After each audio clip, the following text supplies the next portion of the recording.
Hello, everyone, and welcome back. It's the Full 40 with Chris, Willie, and Trevor, part of the Nova Insider Network, and brought to you by Homefield Apparel. I don't know if you guys saw the big drop today, but Homefield just released. They are putting out, remember, the 5th of November, the Homefield jacket drop. Okay, we're getting a Villanova jacket. Do you think it's going to be like a bomber jacket? Whatever it is. That's what I asked for. So I think if you go back to when we first talked about Homefield, I said I wanted a jacket. Take my money. I can't wait to give it to them. Yes, you're going to have to give it to them. Yeah, because it's there. You go. You asked for it, and I'm going to get 15% off because I'm using our code. Love New that email. 15% off, baby. I have no idea, no advance notice what it was going to look like. We had advance notice when these things popped out, so I was like, kind of excited about having advance notice, so I might have to talk to Homefield, see if I can get a little early sneak peek. I mean, if it's anything like their other bomber jackets, like I think we're in for something good. I'm not worried. It's hard to screw up. It's kind of hard to screw that up, I think. So again, 15% off, code full 40. And like, yeah, promo code's full 40, and like, get in there, order. It's also the holidays, so order for your mom, your dad, your girlfriend, your boyfriend, whoever. Get in there, order a size up, do whatever you got to do, get it out there. Hopefully we'll get it shipped to you, and get these jackets before they fall off the shelves. Yeah, my birthday's coming up. If anybody wants to spend their money, so I don't have to, but I won't hold it against you if you don't. But yeah, that would be great. Trevor, is your mustache getting a jacket? My mustache is here for charity. Also, I'll drop something about that at the end of the show. If anybody wants to DM me money for that, I'll take that. It's November 1st. We're in the mix with Movember. I opted to shave the beard instead of just trying to grow the mustache from scratch, so I'm kind of cheating. But I have some conferences coming up. I didn't want to look like a total idiot. So I'm just half idiot these days. You're doing a good job of that. Yeah. My favorite part of like Movember is the 10, other than like the giving to charity and all that great stuff, but the 10 days in the beginning of Movember when people are growing mustaches and every single person looks like they might commit a crime. So that's definitely better that you chose the route. I wanted to fast forward to definitely is going to commit a crime. And that crime will probably take place if somehow we drop the home opener against American.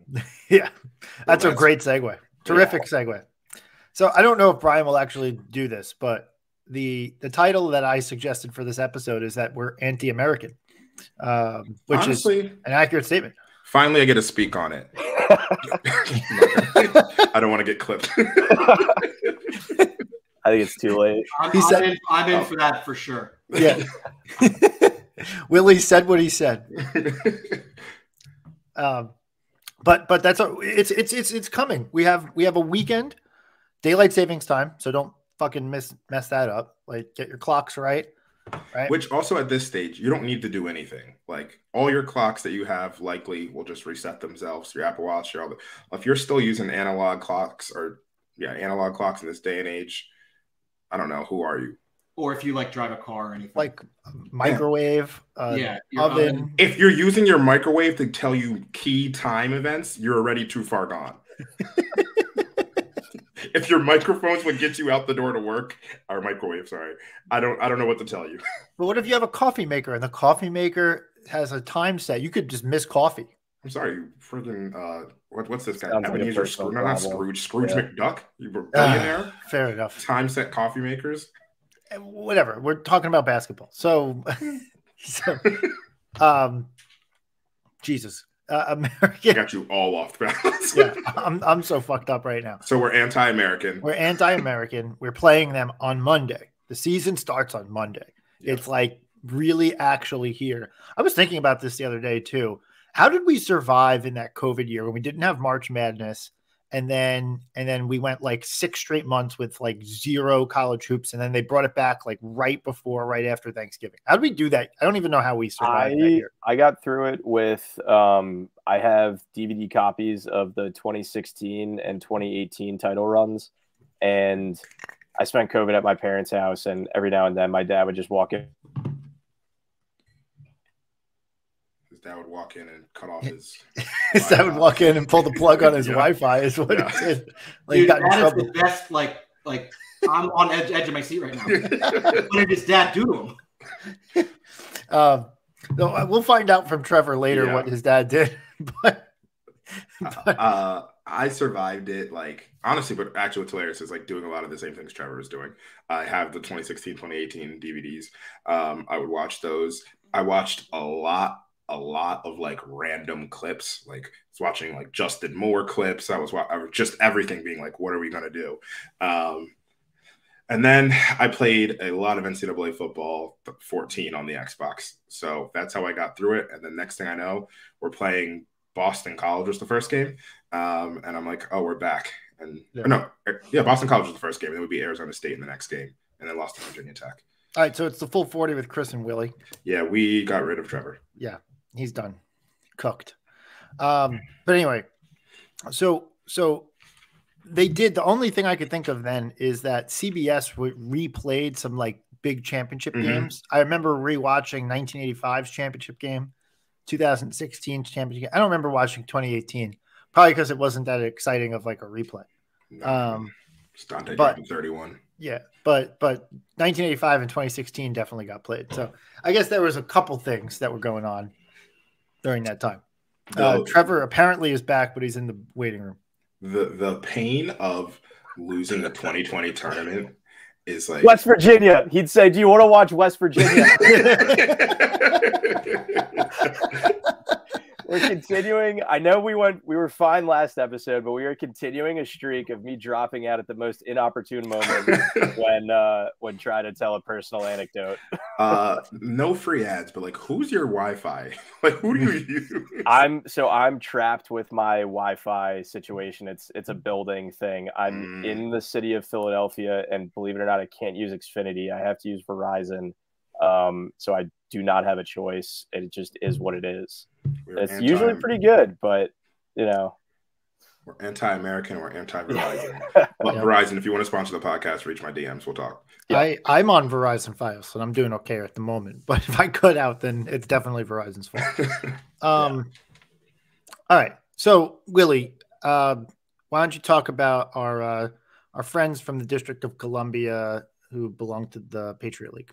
Yeah. So today on Monday, we're playing the American Eagles. American is part of the Patriot League. They have a new head coach, Coach Simpkins.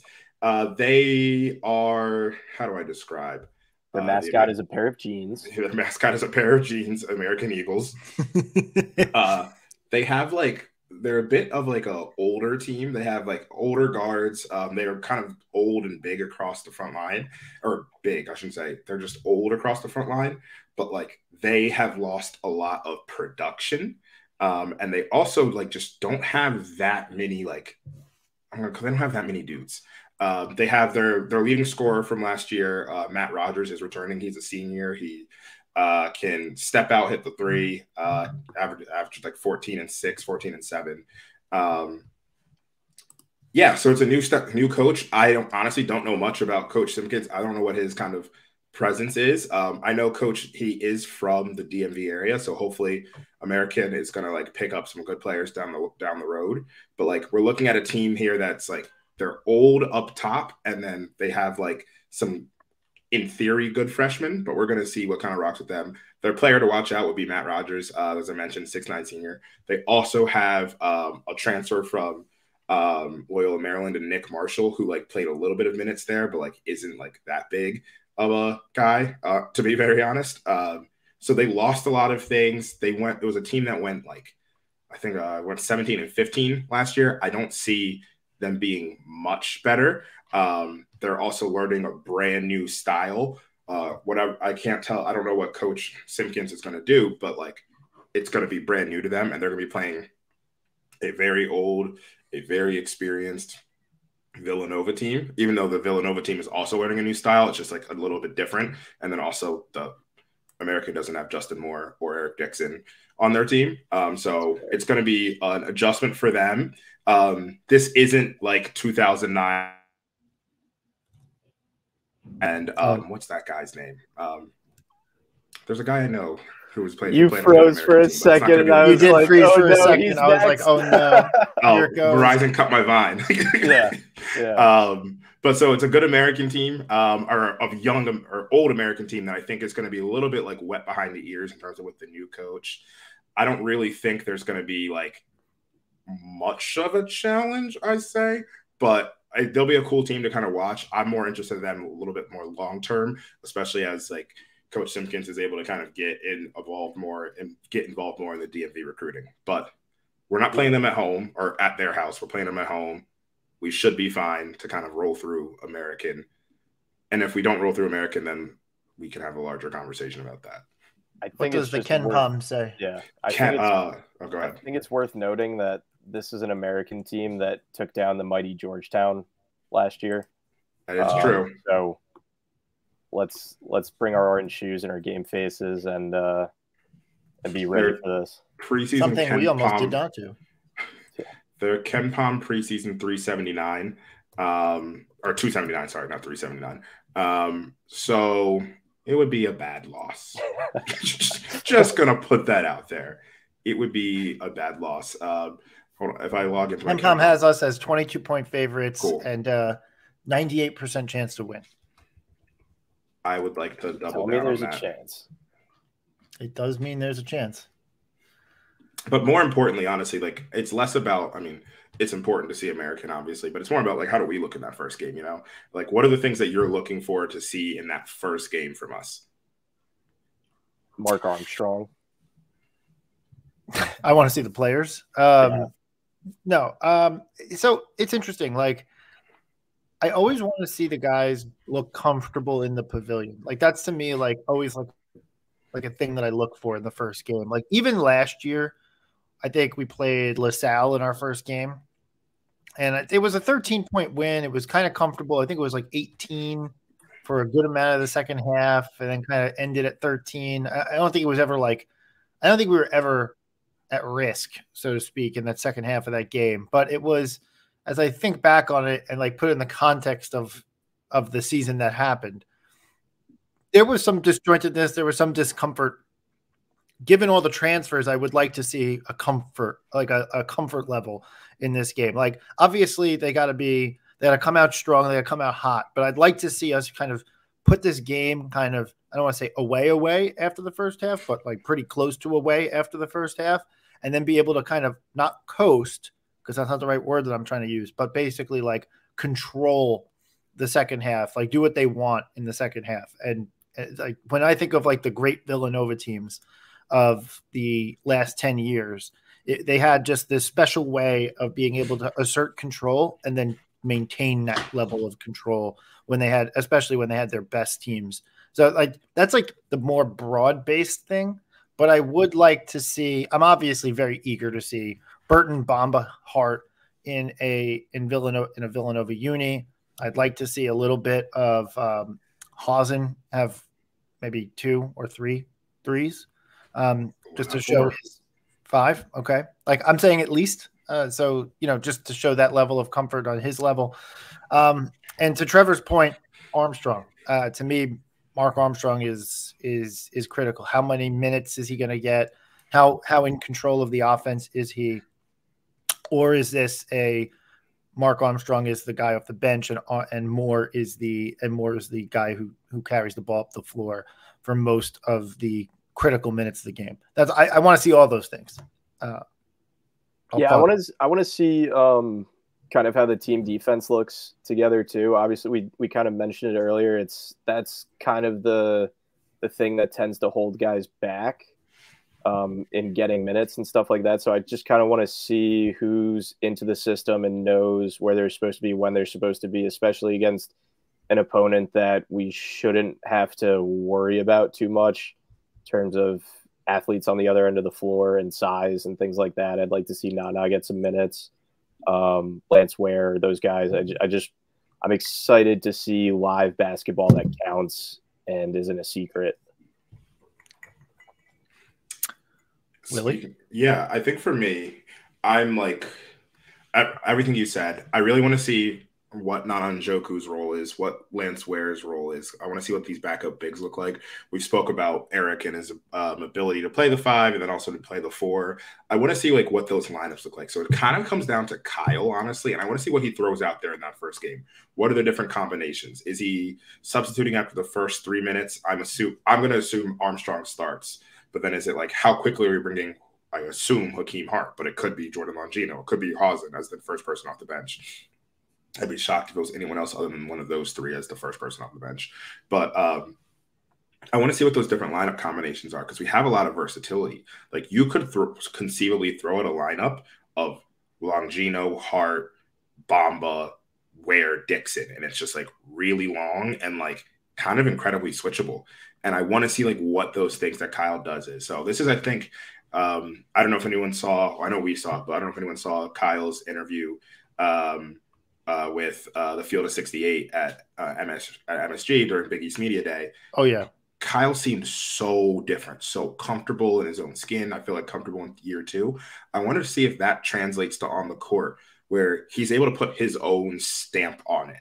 Once again, we're always going to play Villanova basketball, but I want to see if Kyle puts his own stamp on it, and this first game is a chance to do that versus, in theory, a lesser opponent and a chance to kind of do that in front of the fans. I am sure we are probably to the point of like coming out to a strong start. I will be so on cloud 9 if we come out and it's like an 18-0 game to start. I'm fully expecting the first 6 minutes, it's going to be like 14-11, and everyone's going to be like, oh, God, what's happening? And then they'll work it out and they'll figure it out, and then we'll roll from there. I have to point this out only because this is a thing that Rob Dormish would have loved. But I'm looking at American schedule. So they play Villanova, William and Mary, Siena, NJIT, Georgetown, Mount St. Mary's. All teams that we've heard of, right? Whatever. They are playing a team on Sunday, November 26th that's named Hood. Hood. Hood. You familiar with Hood College, maybe? America versus the Hood. This is Bishop Sycamore type stuff here. What's going on here? Hood College sent me so many letters in the very beginning of my college. Whenever, like when you took the PSATs and they just that Hood College sent me about. Were they like recruiting you to join their basketball team? No. Yeah. They didn't need that. They didn't want that 7 points a game on 25% field goal shooting. Not efficient, Willie? Not efficient. So that was just one anecdote I wanted to point out. So I hope for everybody listening that they can tune into Americans game versus Hood. I'm going to speak up for the Hood alumni. I respect you, Hood alumni, and if you are listening to this, I wish I was one of you. There's always time. Yeah, I can honestly go back. Yeah, you can go back. You could tell my dad that he really wants me to get my MBA. So we'll say Dad. This is a poll. This is a poll from like 2019 when we played Kansas at KU. Mm-hmm. But we were looking ahead at the season, and we were doing a Big East. I don't know who is not me. Who is in an ambulance? Not me. I think it's me. Yeah, I think it might be you. Yeah. But anyway, that ambulance is coming after you because you dissed Hood University, bro. The streets are calling. That was a mistake.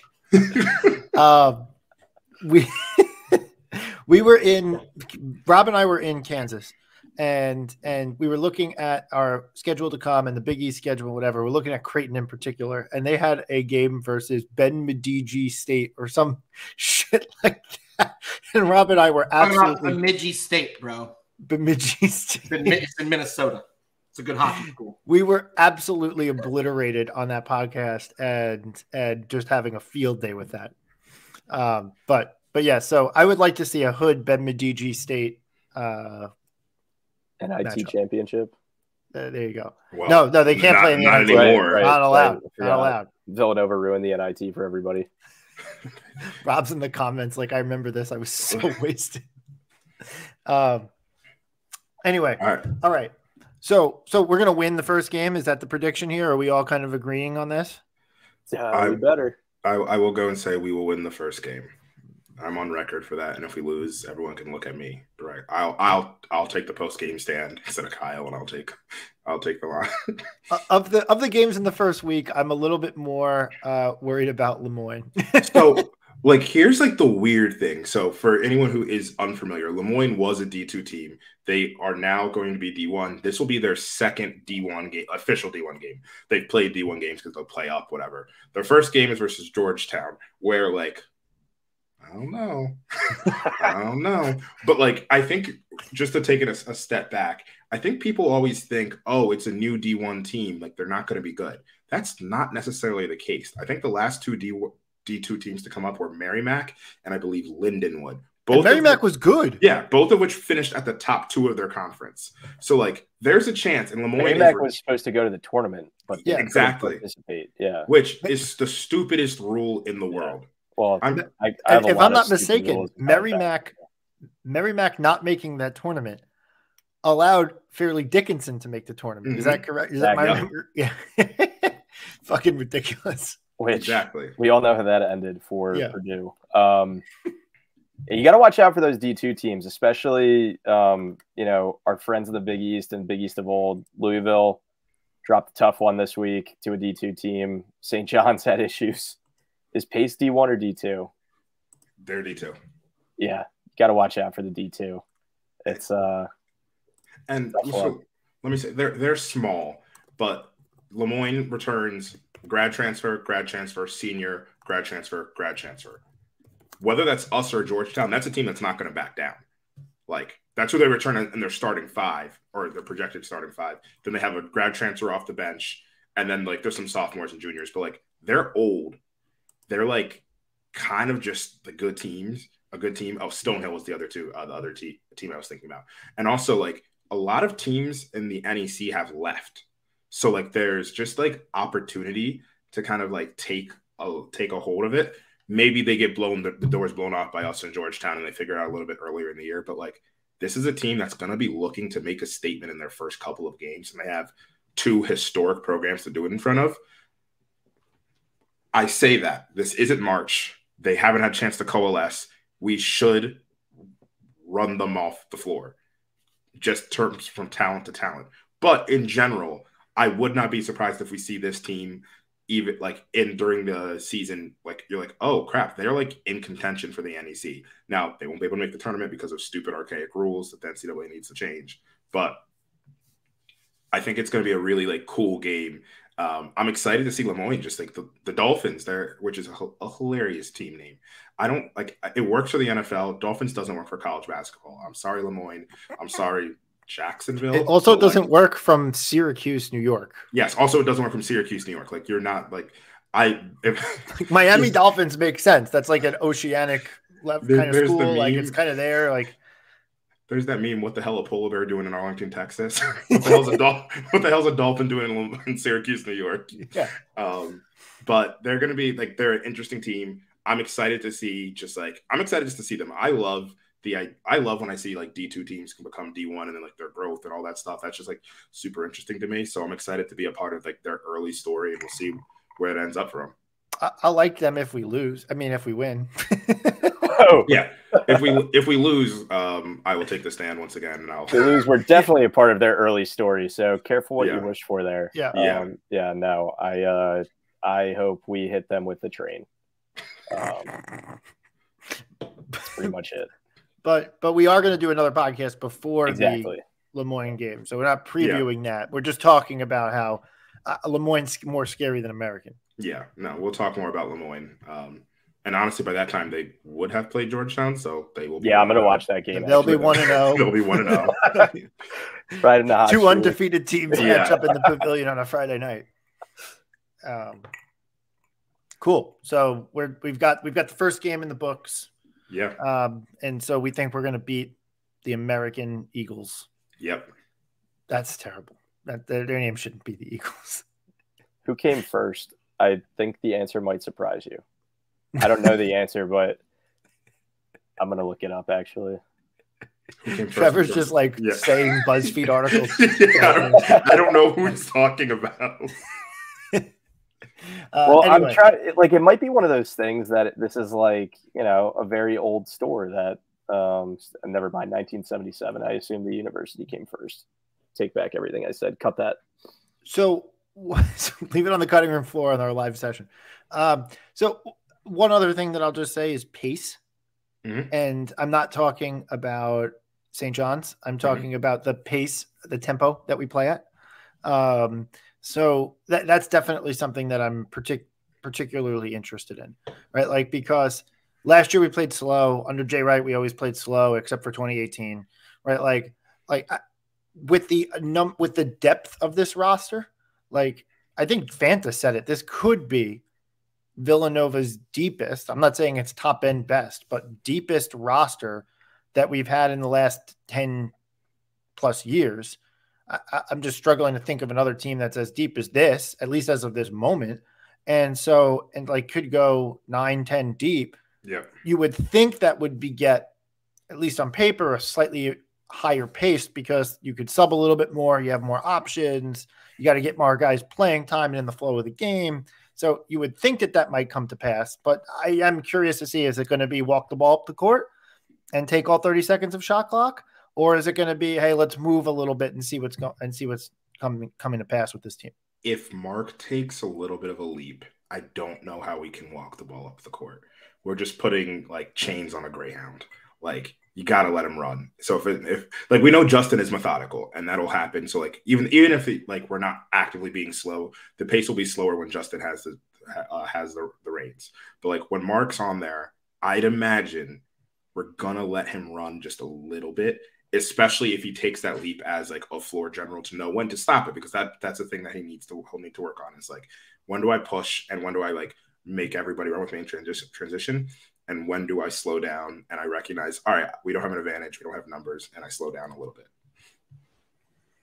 Yeah, that's the train I was mentioning earlier. I want to see us run. I think it'll be fun. We have athletes. We have a lot of athletes. Eric, for his size and everything, he gets up and down the floor really well, and he can also hit that trailing three. So I agree. I think it'll be fun basketball to watch, even if it's a little sloppy at the start. And I kind of just, after last year, I just kind of want to have fun. I want to have fun. I want to see the team have fun. That'd be nice. Yeah. Just having some fun. If this is a fun season, that'd be cool. We do have an interesting out of conference schedule that I want to get to more broadly, like talk about it a little bit more broadly. But I do want to talk a little bit. There's been actually for the last 2 weeks of October, there's actually been a good amount of college basketball news and notes, especially the Big East. I did a space with other Big East schools on Monday. That was pretty good. Yeah. So if you listen into that, you got to learn a little bit about each team and each program and what people think is going to shake out. The various mental health statuses of Twitter personalities that you interact with. Yep. Yeah. So I do want to talk a little bit about some of the news and notes, so to speak. Especially, we had Big East Media Day in the intervening period as well. So let's talk a little bit about that. So let's stay with the Big East, or stay home with the Big East for now. So Villanova was picked 4th by the coaches in the conference. Correct me if I'm wrong, but I believe it was Marquette was number 1, Creighton 2, UConn 3, Villanova 4, St. John's 5. Yeah, that was the top 5. And then I forget, it was Providence or Xavier. And then kind of like the whatever, Georgetown, Butler, Seton Hall, DePaul, and whatever order that was. But that was kind of how the coaches picked it. Justin Moore was first preseason Big East first team. Eric Dixon, preseason Big East second team. And Tyler Kolek was projected to repeat his honor of Player of the Year. So that was kind of some of the news and notes from Big East Media Day. But we did get to, I guess, let me just stop there. Do you guys like that order? Do you guys feel good about that? Like, who's your dark horse Big East team? Who's your team that you think is overrated? Let me have it. You can go first, Willie. I got some takes. I don't mind it if I'm being like fair and objective. I don't mind it. The first thing I have is I get why Kolek won preseason player of the year. I just don't see it. I don't think it's going to happen 2 years in a row. I'm much more putting my money on like, I don't even know that I believe that Justin will do it, but like I'm honestly putting my money around like Bryce Hopkins, like carrying a Providence team to like a 10 or 9 seed. And it's like, yeah, this is Bryce Hopkins as player of the year. That's kind of my early prediction. In terms from a team standpoint, like I have no issues with calling Marquette number one. They returned basically everyone except for Omax. Shaka's got them humming. Creighton took a step back. It's like, I understand why UConn took a fall, but like it's, I don't want to say disrespectful, but like that's still it feels disrespectful. Yeah, it's a reloaded. They're also a 1 point difference, I think, between. There's like a 1 point difference in the coaches poll between us and them, which I think that is not a realistic gap right now, at least on paper right now. Like that's tough.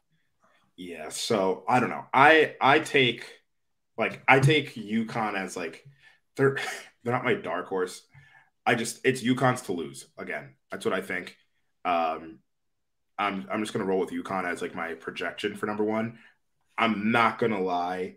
I think the dark horse is us and the dark horse in the way of like to like take the conference outright. I think we have that ability.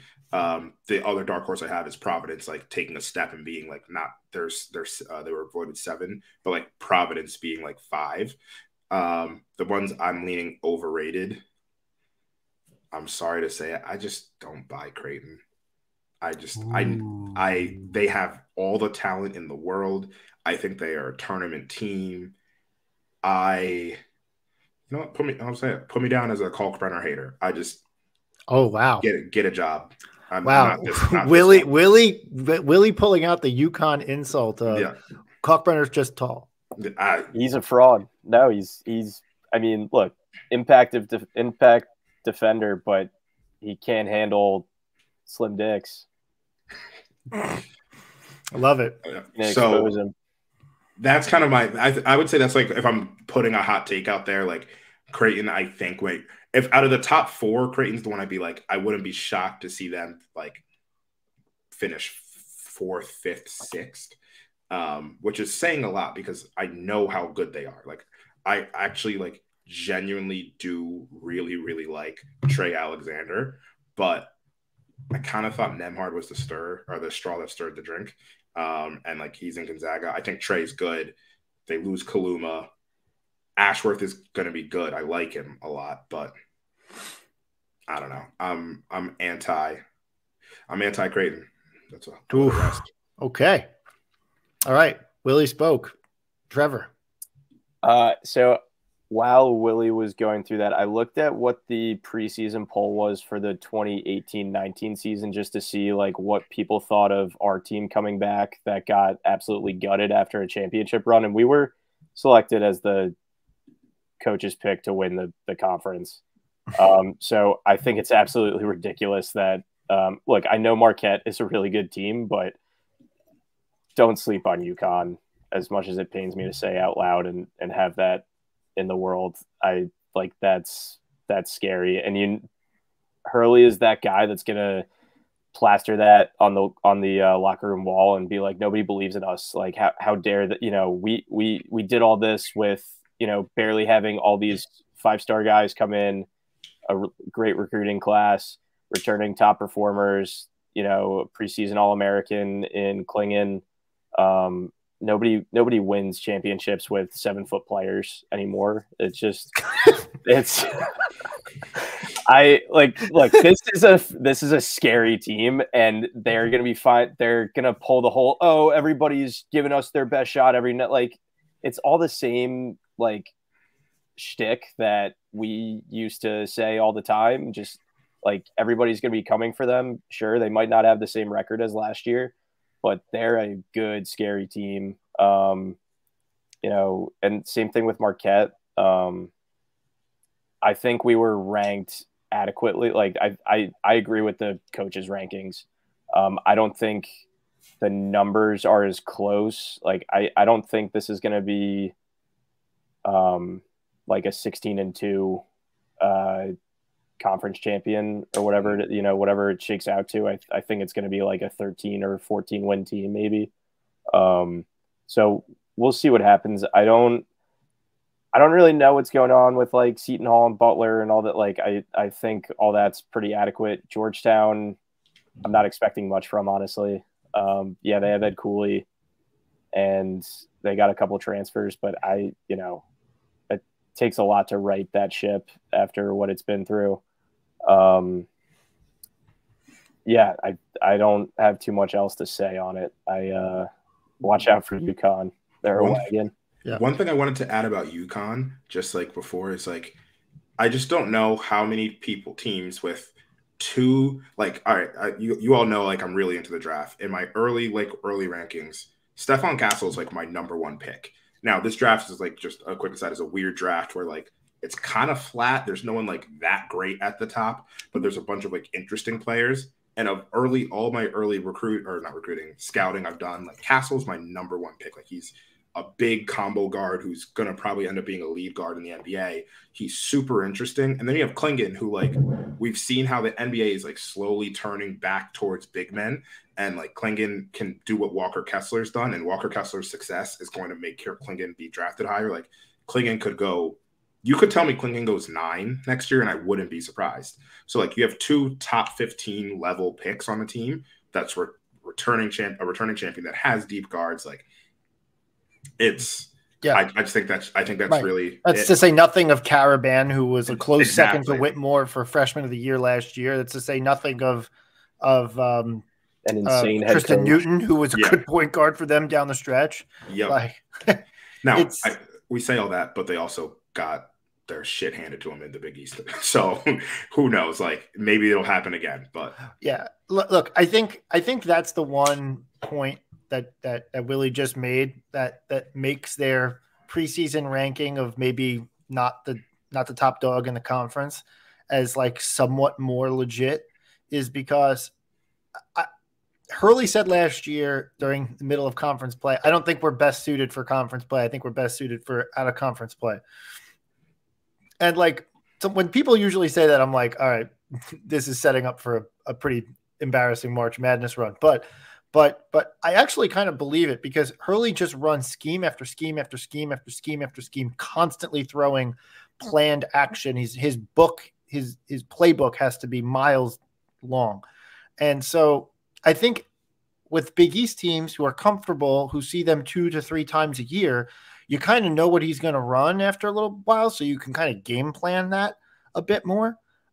I think that there's some truth to the notion that in conference they might be a step again, might be a national championship contending team, very much have a national championship contending team, but also might take some lumps in the conference. Yeah. I think that's the only reasonable kind of approach to that, because otherwise I kind of agree that I'm really struggling with why UConn wouldn't be more higher ranked. Like, yeah, And I do agree.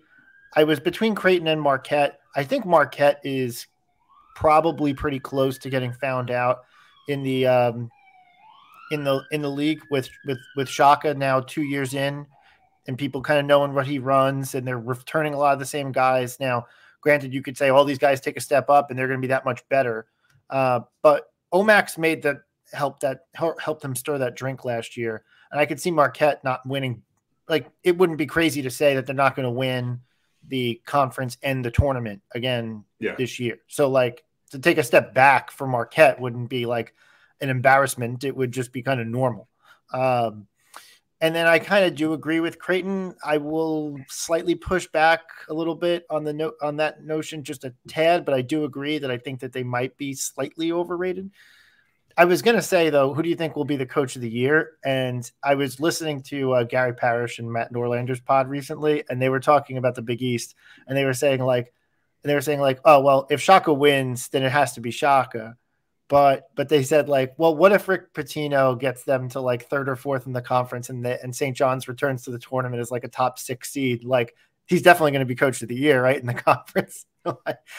He probably will be coach of the year in the conference. Yeah, if St. John's is decent, it's Pitino. There's just That's so tired though. Like, yes, we get it. He's one of the best coaches of all time. Like, cool, he's back, cool.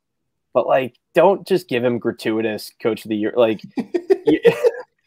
in my coach of the year is someone like he has that expectation to bring them there. Yeah, filling your expectation doesn't make you coach of the year. Coach of the year is somebody that either goes above and beyond and clears everything and wins. You know, a lot of years it kind of felt like, I guess Jay Wright wins again. Just like it's hard not to give coach of the year to the guy who goes 16-2 in conference play. So, you know, I'm out for giving Pitino the, oh my God, they did so well getting back to a respectable program. Like he brought in all these guys. It's, you know, it's different college basketball that, you know, they threw the checkbook out there. They got all these guys. Pitino brought in who he wanted to bring in. He kept a player of the year candidate in Soriano. Like he has the tools. Unless he is winning the conference or makes a run in the conference tournament, like I don't really want to hear the noise for coach of the year for him. Like do something that you're not expected to do, and then we can talk. Like Kim English, that if Kim English does that, then that's a coach of the year. I will wave that flag for him if he does something like that. But it's Rick Pitino. He's considered one of the best coaches in college basketball of the past 20 years. You know, he's multiple national champion. Like, come on. Yeah. I will put out that you mentioned the name. You already said it. So I think Kim English is a dark horse to win coach of the year. Yeah, that would be my statement. And it's for the reasons that you kind of just articulated, Trevor, but also because I think they were picked. I might be wrong. I think it was 7th in the conference by the coaches. It could be 6th, it might be 7th. First of all, ranking Xavier over Providence is like just purely a coach ranking. Like you're just looking at it and saying Kim English was kind of like middle of the pack in the 8-10. So, and Sean Miller. But if you actually look at the rosters, I'm struggling with Xavier a lot right now, and it's not their fault. They're so injured, it's insane. They don't have Fremantle, and they don't have blanking at the moment. Did he graduate? Is that no? Wrong? It's the guy with the Jerome Hunter. They don't have I think the guy with the fan club. But they don't have those guys. So how are they going to? I'm struggling with this, and they lost so much from a team that made the Sweet 16. Do I think Sean Miller will find a way to get Xavier into the tournament? Yeah, I do think so because he's Sean Miller. But I'm struggling in the conference to say like they have a really good shot of losing like first few games of the conference because they're still trying to figure out who the fuck they're going to go to for like points on the team. They've lost everybody. And so again, not their fault. Then you have Providence, whose team is good, right? Like on paper, Bryce Hopkins, the player of the year candidate, arguably could have been player of the year. I think was probably the front runner for player of the year before Kolek just really Kolek and Marquette finished really strong. But Devin like Carter, I think will take a leap too. Yeah, Carter's good. They got Oduro coming in. This is a good team. You look at that roster, it's like it's got decent amount of depth, but not too much depth, so to speak. Like, and the other thing too, with when you're playing in the AMP, dunk, whatever, right? Like you're gonna win just like 6 games without with any team that you roll out there. Yeah, any team that you roll out there. Yeah. If you drill holes in your roof, you will win. But you are going to win a bunch of games just playing in that arena. So right there, I'm counting him for a minimum of 6 wins, which he'll definitely get more than that.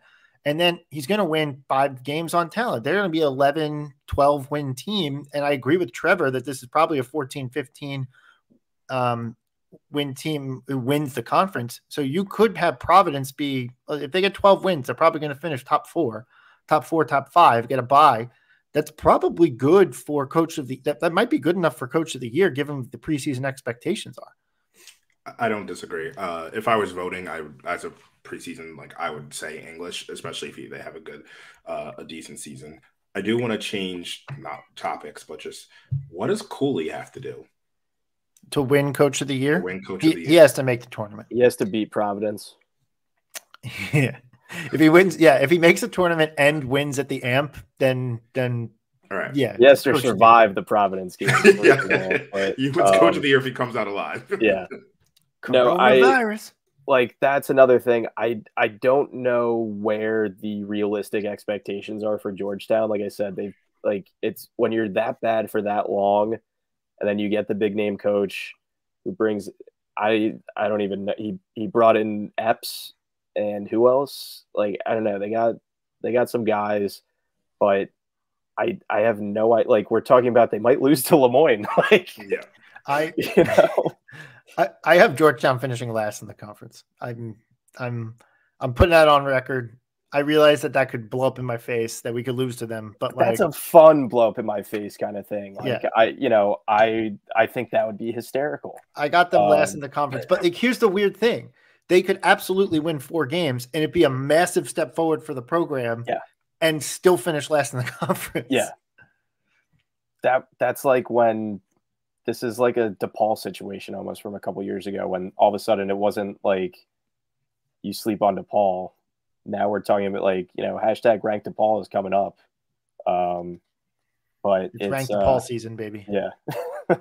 I like Georgetown, DePaul finishing higher than Georgetown. I'll ride that horse with you, Chris. Willie's upset. Willie doesn't want to buy it. Willie so badly wants to make Georgetown a thing again. I want Georgetown to happen again. Sure, but it's not going to happen overnight. Like I think this is the similar thing. Like the question was like, what does Ed Cooley have to do for coach of the he has to make a tournament or has to make the tournament, but he has to make the tournament as an at-large. Obviously, because you don't get voted on it if you do it in the tournament. Yeah, and that's the thing. Like, I don't know. For me, like, Big East Coach of the Year is all about surpassing your expectations. Like, I don't know what to expect from them. Like, that's right. Yeah, they have less talent than Ewing had there, but obviously a wildly better coach. Right. In theory, I don't know. Let's see if it's the building. Willie's just steaming. Willie's steaming over there. He's so pissed. Willie, where do you have Georgetown?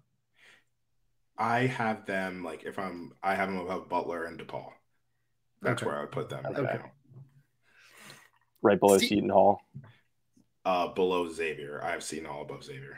Okay. Seton Hall is a team that I'm struggling with, but so is the coaches. So I'm not it's not really worth a full discussion. But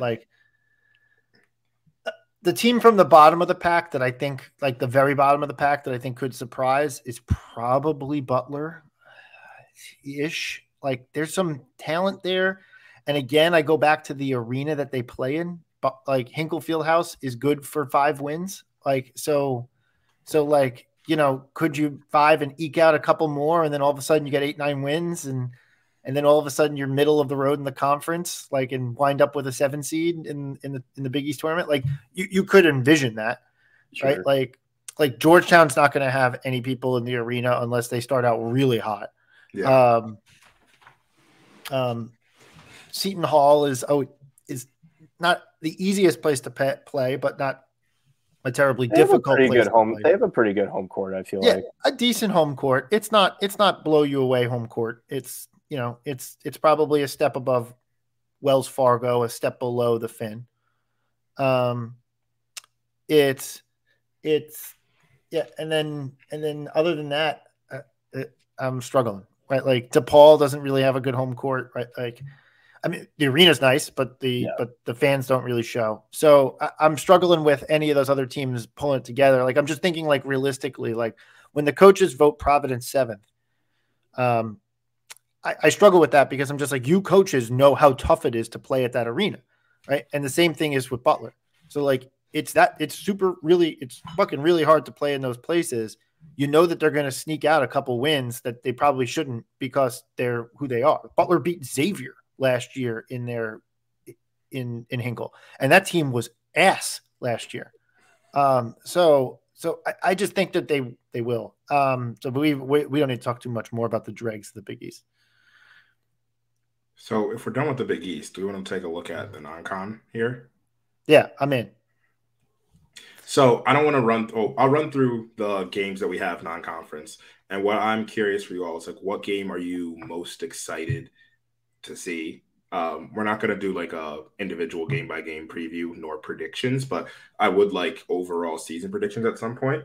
But we'd just like to kind of run through. And what game are you excited? So we start off on November 6th with American. Then November 10th we have Lemoyne. Then Monday, November 13th, we play at Penn at the Palestra. Then we're at home in the Finn versus University of Maryland. Kevin Willard comes back to the Finn. Then we have the battle for Atlantis, where we start off with Texas Tech, and then we will face the winner or loser, depending on how we do, of North Carolina or UNI.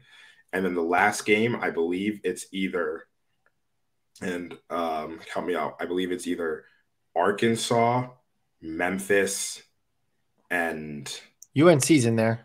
UNC is the second game. Okay. Yeah, the schedule just says TBD. So yeah, whoever that is. It's on whoever's on the other side of the battle for Atlantis. And off the top of my head, it's Arkansas, Memphis, and give me a second. We could get a final against Javon Quinterly. We could. I want that game. Arkansas, Memphis, Michigan, or Stanford. Those are the four on the other side. It won't be Stanford. So yeah, won't be Stanford. But those are the ones we could see. Arkansas did just beat Purdue in an exhibition, but still they beat Purdue.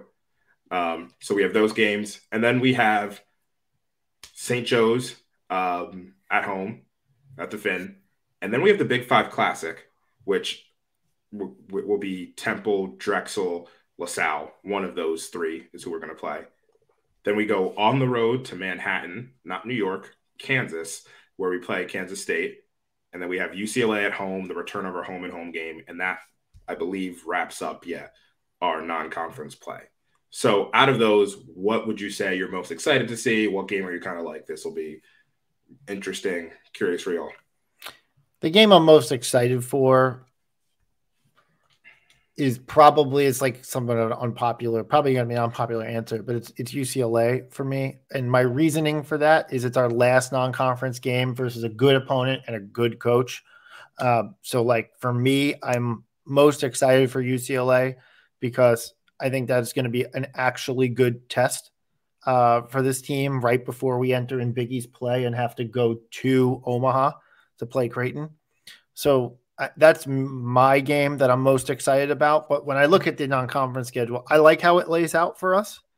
It's, 2 games that we get to play against, 3 games that we get to play against competition that we should be able to handle pretty comfortably. And then a good test, but at home versus Maryland. Like I just like I think we talked about this a couple episodes ago. The cadence of the out of conference schedule feels like a cadence that is healthy for this squad, right? Like last year got jumbled. It got ugly quick. We played right into the Big Five schedule, which I didn't love rivalry games from the tip. Lost that tough game versus Temple. And then it just kind of got like, it was just like it spiraled. And then the moment we got a week to kind of like get a little bit healthier and rest, we come back and beat Oklahoma and start to re-inject some hope into the season, and it kind of laid out a little bit better. This lays out a little bit more like, okay, we can gain a little bit of momentum here before we play some tougher games. With that said, I think the battle for Atlanta should be a ton of fun. I look for us to win, not go 0-3. Like that'd be great. But I don't think we will. I think we'll be quite good. And the thing that I'm pumped about is I think that Battle of Atlantis will be good for a team that needs some pieces to gel together because of newcomers. And so teams say it all the time, like, hey, getting out for that MTE, that turkey tournament, and spending some time together on the road during the holiday or whatever, when everyone else is eating turkey and whatever, and we got to kind of like chill and the temperature was cooled down a little bit, and we got to like focus on ourselves and grow as a unit, was helpful to them in the season. Like everyone always talks about that. They talk about that, and they talk about the Christmas break as like 2 breaks where it like really helps them. That to me is the that to me is like a key moment, a key inflection point in the early part of the season. But all that said, I'll come back to my original answer. UCLA being like the final exam of out of conference season is the game I'm most excited about. I'm excited for Maryland. It's always fun to see Kevin Willard. The Turkey tournament games, Battle for Atlantis always just kind of has a weird vibe. It's in that like ballroom. I don't know. Those games are kind of like hit or miss for me. I'm excited about the potential opponents. Sure, like those would be fun games. You can't go 0-3 there. Playing UNC would be fun. Seeing Quinterly on the other side, if Memphis lines up, would be cool. Michigan rematch would be fun. They're all great games. I think Kansas State will be a really good test. They had a big run last year, right? Elite Eight. Yeah, they lost a couple of those guys, but that's going to be a tough game to win. So I think for me early on is Maryland, and then Chris, I agree with you, UCLA, and then that's like the last game before a big break. We have like 2 weeks or something before the Big East schedule starts after that for us. So I think Maryland early, and then the UCLA finale. Kansas State, I'm worried might be ugly, but you never know. For me, I kind of am on the team of Kansas State. That's something I'm really excited for. They just got a really fun team. They have one of my favorite players in college basketball, in Naquan Tomlin, who also just did get suspended for, I believe, fighting or DUI, one of the two. I can't remember what he got. So we'll see. He's suspended indefinitely. Don't know if that means we'll see you next week or if it means we'll see you in January. I don't know what they're going to end up doing. But I really like him. He's really versatile. So I was hoping to watch him play because I would love the idea of him matching up versus Dixon. And then the next thing I'm going to say is actually what I see this question from Nova 9876 was actually the next thing I'm most excited for is the Big Five tournament. I actually am genuinely excited for the idea of everyone, all the schools being there on that Friday or Friday. I can't remember what day of the week it is. Saturday. On that Saturday and seeing this play out. Like it's the first time we're ever doing anything like this. I think it's really going to be really cool. The triple header on the day, people are going to be tailgating. For me, it's less about the individual games, but more about like, I am proud of the Big Five for like recognizing something needed to change and like taking a swing. It might fall flat on its face, but I'm proud of them for taking a swing at it. I like how this is set up. So I'm actually am genuinely excited to see that and to see how that like atmosphere and how everything lines up there. Cause if this like hits and it connects and like they really make this a thing, like this will be cool. Like once again, other schools, other cities have plenty of college basketball teams all on top of each other, and they don't do anything like this. Like Indianapolis has the Crossroads Classic. I think it is. Yeah. I think they got rid of it though. I don't think they do it anymore. They did? Okay. Well then, yeah. I could be wrong. So like they have that, but like I love this idea of it. I like how they've set it up. It's a way to make it fresh. So I am excited to see like what happens from there. I'm nervous about it. Why? Not because I think we're going to lose, but because I'm nervous that they're not going to, they set it up and they're not going to invest in it in the way they need to. And why I say that is from our perspective as Villanova fans, like, look, we are very, very lucky. Like the things that we complain about, like our admins not doing or whatever, are like things that like if other schools like St. Joe's or whatever, and it's not an insult to them, saw what we did, they'd be like, holy crap, you guys have it so good, right? Like, but like even things like because of the last few Final Fours, like our fans know kind of how to do it. We know how to operate in Wells Fargo Center for a college basketball game, right? Like we kind of know the infrastructure. We kind of know and like have a routine down for it. We kind of like it sounds so simple, but it's like stuff like that. Plus the administrations, like Villanova knows how to throw a pregame party, like an official pregame party now for like a big game. Mm-hmm. Right, like because at those Final Fours we throw the pre-games and whatever. Like so, Villanova knows how to organize some of this stuff, right? The other schools are like just don't know how to do all this stuff. So unless Villanova is like leading the charge and like telling everyone, no, this is how you do it. This is how we do this and whatever. And there's a team of people who are going to set up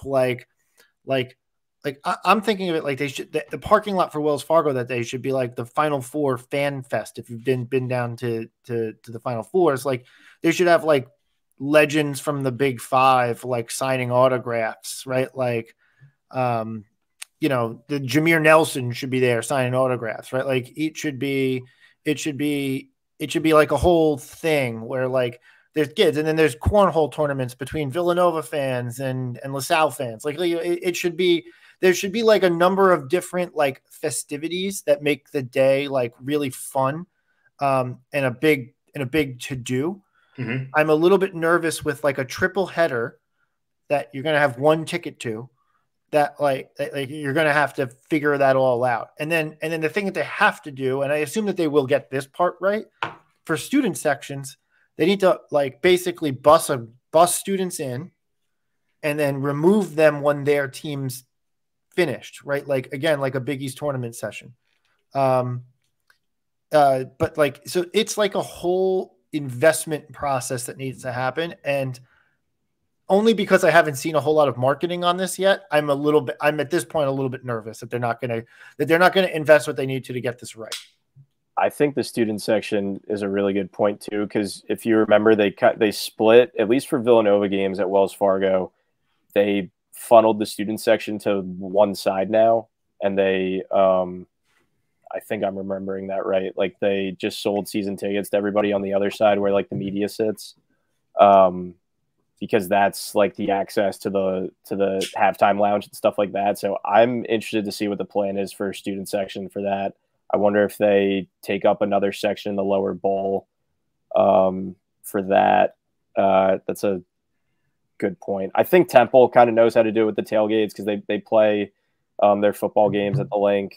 I don't know how crazy those get on Saturday mornings in the fall, but like I'm not worried about Temple so much as like, LaSalle and St. Joe's and Drexel. But you never doubt kids from Philly and Philly area schools being able to put a party together. That's kind of where I'm at. I'm kind of like, just get a bus and put them out there. Let them be wild and free. We'll figure it out. Just make sure there's water stations. The porta potties are open. We'll figure it out. Let them have a good time. Yeah. I just worry that if Villanova's not in that championship, right? Like, sorry, if Villanova is in the championship, then like who is going? Like Villanova fans are going to buy out the tickets more than anybody else. Who's going to be sitting in that arena for the first game, or maybe even the large chunk of the second game? These are the little things that I'm like, you don't want that arena to come off dead. Look, they totally need to change it. I'm like all on board. When it came out, I was very high on this. Yeah. But they just need to they need to land the plane on this. And if it doesn't go well in year one, I'm worried about like the future implications because Philly people talk, right? Like, and so if it's like whatever, Philly people are like, oh, it was fucking shitty. I didn't have fun, right? Like, and then people won't go, and it just won't ever become a thing. Which is why, to me, it's just like, it's Philly people. Just give them the parking lot, let them have fun, make sure that they can get into the game, let them go in and out. Like, I think that's actually a genuine thing. Like, let people filter in and out. Rescan them all the time. Yeah, that's what if they could manage to do it so that you could leave and come back, that would be great. Because, like, maybe I want to see St. Joe's Temple at 11 a.m. because of whatever reason, but I want to go to Xfinity with my friends for a couple hours before the Nova game. Like, so if they could figure out a way to rescan or re-entry for people, or if you can buy individual game tickets instead of like a session pass, like that would be ideal.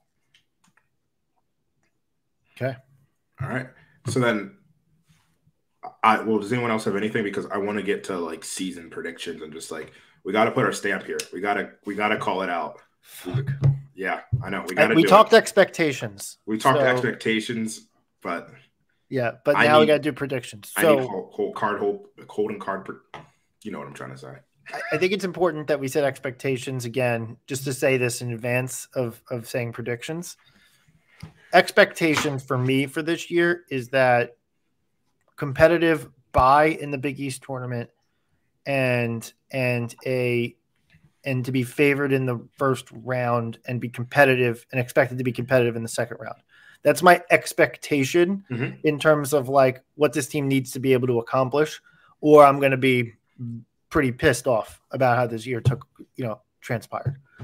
In terms of my prediction, I've gotten a little bit of whispers in my ear and I'm starting to buy shit and I'm like getting a little bit too amped up. Season's about to start. And now my prediction for the season is going to get a little bit of a hot take, is that I think this second weekend team, I think this is like, I'm starting to get high on my own supply here a little bit. And I'm like, this second weekend team, this is a team that could absolutely threaten to make the Final Four. I'm kind of the belief that if Jay Wright was the coach, that we'd be voted top 5, 6 in the whole country to start the season.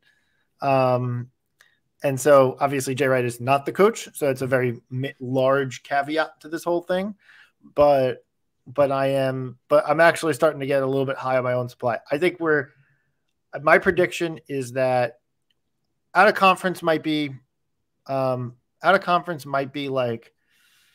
8-3. You know, it might not be sterling silver, like in terms of out of conference performance, but in conference, I think this team very much can be 14-6, 13-7, 14-6, finish third in the conference, be real hot, potentially get to a Big East tournament championship, and then Sweet 16, Elite 8, like absolutely with a threat to the Final Four. That's what I'm predicting. Like, and I realize that like that's a huge shift from where my expectations are, because I'm trying to keep my expectations where they should be.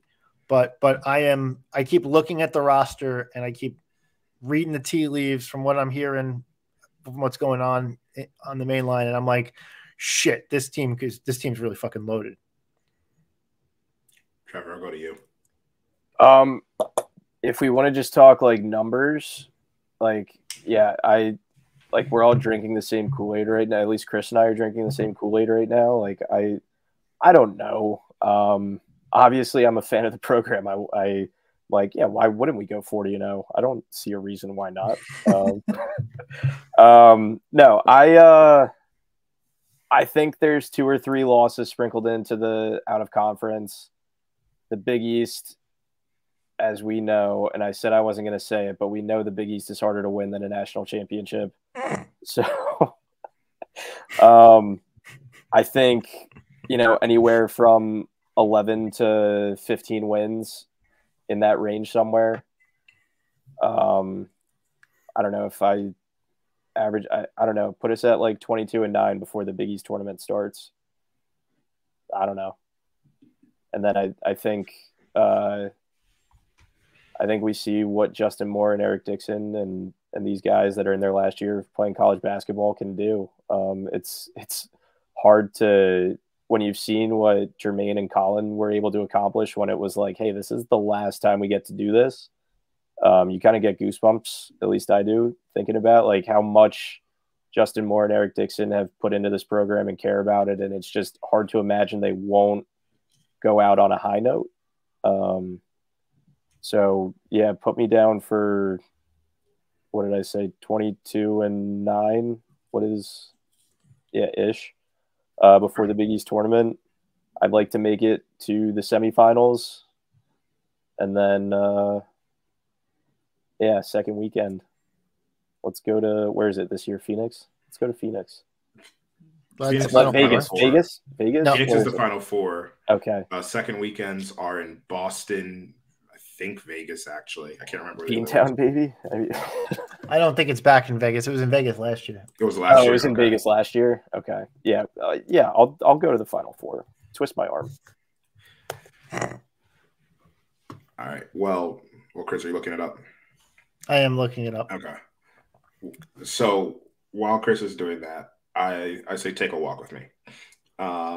Expectations, like my minimum expectations that this is a tournament level team. That's like full stop. That's like my minimum expectation. My prediction what I'm going to go on record as saying is I'm going to break this down. We're going to go 10-1 in non-conference. It's going to be like we're going to start 9-0. We're going to lose to Kansas State at Kansas State. We'll beat UCLA. We're 10-1 there. Big East, I'm putting us at 13-7 in Big East play. So we finish the regular season 23-8. I don't know if 13-7 wins the Big East. It probably doesn't, but that's where I'm going to put us at for the Big East. And then tournament, we'll say minimum semifinal. My prediction, I'm going to get real specific. We go to the Elite Eight and we lose heartbreakingly to Michigan State. That's my prediction. I'm ready to be hurt again is where I'm at. On an Eric Dixon last second three attempt. Same exact play. I'm ready to be hurt again. I'm over the Phillies. That's not true. But I'm ready to be hurt again. The Eagles will take care of me in that way. I'm not going to be hurt by the Sixers this year. I will not fall for that. So Villanova, say, if you don't care, you can't get hurt. Yeah, I will not fall for the Sixers, but Villanova, I'm ready to be hurt again. Yeah. Willie says Villanova is dancing on their own this year. Oh my goodness. That's my prediction. So I'll see you in the round of 64 as we lose as a 9 seed to like Memphis. But like what? No, but actually, I do feel pretty good about this team. I like our age. Similar to what you said, Trevor, I think it's like a really good chance for Justin and Eric to write their endings the way that they want to. Heck, like who knows what would have happened if Justin didn't tear his Achilles in that like Final Four. All know Kansas were frauds. And so I'm at like, this is a second weekend level team. Obviously, like could lose in the Sweet 16, but like, yeah, I'm in. I think, but the prediction I'm actually going to lean more in on is like I think we're going to start off really strong. 10-1. That's what I'm putting it down. We're going to be 9-0. Talking heads are going to be like, should Villanova be ranked 1? They just ran through the battle for Atlantis, and I'm going to be like, yeah, we should be, and then we'll lose to Kansas State in an ugly game. It's going to be ugly. Yeah, I think unfortunately, like, not to bring it back to this because I'm tired of like this conversation, but this is really where you see what Neptune has. Because on paper, we've been talking about this. That's the entire offseason. It's like, well, on paper, they should like on paper. Yeah. Second weekend, this is a really good team. So it's time. And Chris, you said it earlier. If this was Jay Wright, people would be talking about national championship hopes. So I think this is kind of the show me year for Kyle. And I'm ready for that. I'm ready to be hurt. I'm ready to be hurt again as a runner-up for this episode title. No doubt about it. We're ready to be hurt. East Regional Boston, South Regional Dallas, Midwest Regional Detroit, West Regional LA. So I think we can all agree that the goal here is to miss the Midwest Regional at all costs. I'll find going to Boston, Dallas, or LA. I would love to be in Boston. That would be great. Would be sick. Make my commute easier. Okay. So, what else? Is there anything else? I think we covered everything that needs to be covered in the world of basketball. What's your favorite Halloween candy? Well, it's just like my favorite candy in general. Okay. Butterfingers. Okay, man. Butterfingers. Well, Halloween candy also implies like candy corn's a Halloween candy, but like no, we're not talking about that. All right, well, Butterfingers. Butterfingers. Trevor? My favorite candy is, you guys remember Now and Laters? I can't explain it, but I love Now and Laters. You don't really see those around Halloween, so I go for like the Sour Patch Kids, Sour Straw type of thing. Yeah, I saw somebody the other day on a podcast said Almond Joy, and so mark that down as a serial killer. Yeah, but that's a total mark serial me killer. for Sour Patch Kids, etc. Brian? Holiday shaped Reese's peanut butter cups because the edges aren't as sharp, so they're easier to binge. That's actually a really good. The Christmas trees. The trees are the best ones. The pumpkins are a little too fat. Yeah. And the Easter eggs are nice.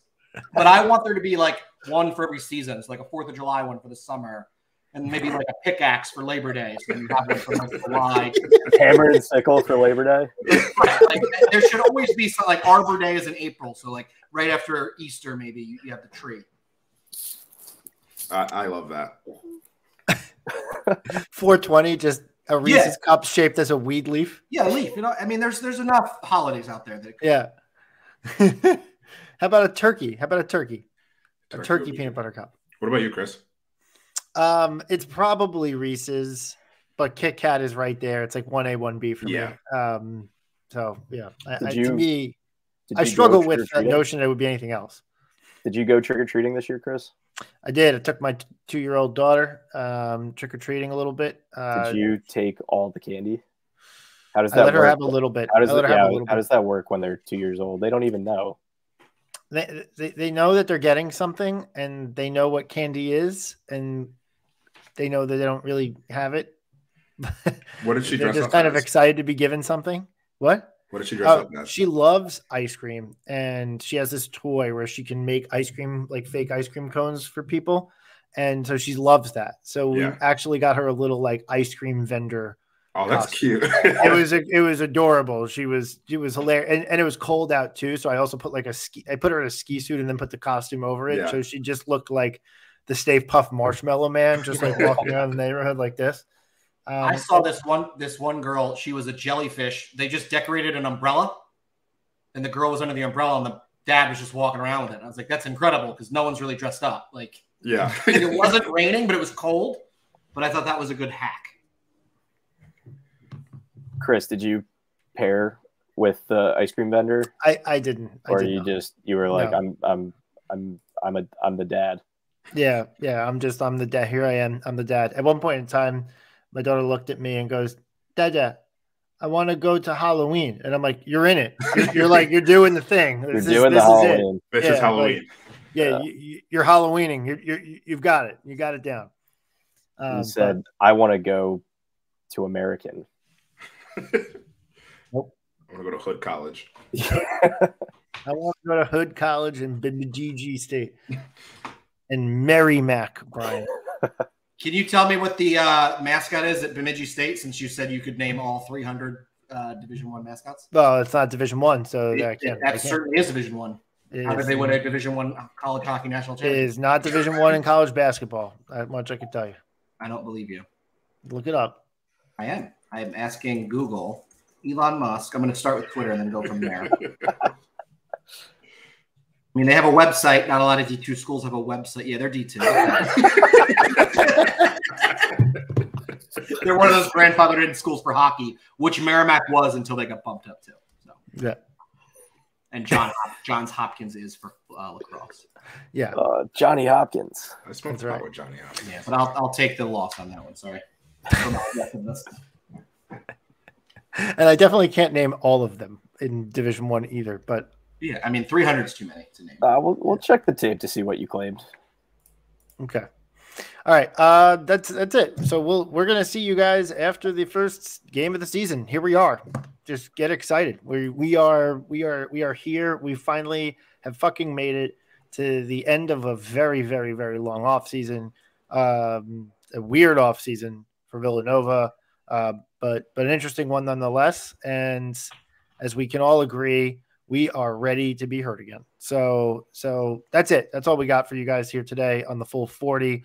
We will be back in a week to recap the American game, talk about Lemoyne, talk about Penn, so we can get started with the weekly episodes as the season starts. And again, one final plug, Homefield Apparel, code FULL40, FULL40 for 15% off. The jacket goes on sale on Sunday. We'll be back on Monday holding up pictures of our jackets because I think it's like 2 to 3 day shipping. So episode 2 of the season, we'll be wearing our jackets. That's right. Yep. That's right. And if we lose, I'll probably do a Spaces because everyone's going to need that. So if we lose, just catch me at the press conference. That's all I'm going to say. All right, that's all we got. All Thanks right. everybody for What the listening. fuck? Yeah. Thanks everybody for listening, and as always, let's go Nova.